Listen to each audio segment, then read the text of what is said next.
VD. Satheesan തന്നെ കഴിഞ്ഞ ഉമ്മൻചാണ്ടി സർക്കാരിൻ്റെയൊക്കെ കാലത്ത് നടത്തിയ സതുദ്ദേശപരമായ വിമർശനങ്ങൾ നമ്മുടെ മുന്നിലുണ്ട്.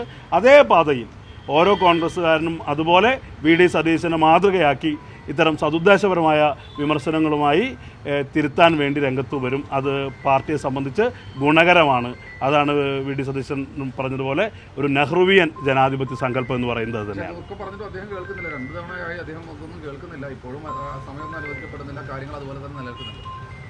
തീർച്ചയായും അത് അദ്ദേഹം അതിനോട് പോസിറ്റീവായിട്ട് റെസ്പോണ്ട് ചെയ്യും എന്ന് തന്നെയാണ് ഞങ്ങൾ പ്രതീക്ഷിക്കുന്നത്. അതായത് വളരെ ധാർഷ്ട്യത്തോടെ പുച്ഛത്തോടുകൂടി അദ്ദേഹം KSUവിൻ്റെ യൂണിറ്റ് കമ്മിറ്റിക്ക് എന്താണ് ഗവൺമെൻറ് പേരിലുള്ള നിയമനത്തെ കാര്യം എന്നാണ് ചോദിച്ചത്. അല്ല, അദ്ദേഹം പറഞ്ഞ ഒരു കാര്യം ശരിയാണ്.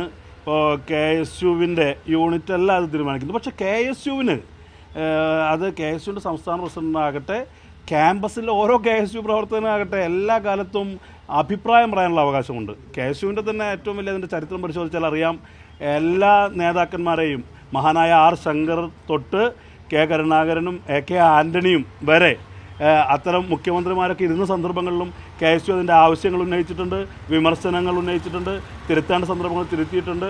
അപ്പോൾ അത് സ്വാഭാവികമാണ്. ഇപ്പോൾ വി.ഡി. സതീശൻ തന്നെ കഴിഞ്ഞ ഉമ്മൻചാണ്ടി സർക്കാരിൻ്റെയൊക്കെ കാലത്ത് നടത്തിയ സതുദ്ദേശപരമായ വിമർശനങ്ങൾ നമ്മുടെ മുന്നിലുണ്ട്. അതേ പാതയിൽ ഓരോ കോൺഗ്രസ്സുകാരനും അതുപോലെ വി.ഡി. സതീശനെ മാതൃകയാക്കി ഇത്തരം സതുദ്ദേശപരമായ വിമർശനങ്ങളുമായി തിരുത്താൻ വേണ്ടി രംഗത്ത് വരും. അത് പാർട്ടിയെ സംബന്ധിച്ച് ഗുണകരമാണ്. അതാണ് വി.ഡി. സതീശൻ പറഞ്ഞതുപോലെ ഒരു നെഹ്റുവിയൻ ജനാധിപത്യ സങ്കല്പം എന്ന് പറയുന്നത് തന്നെയാണ്.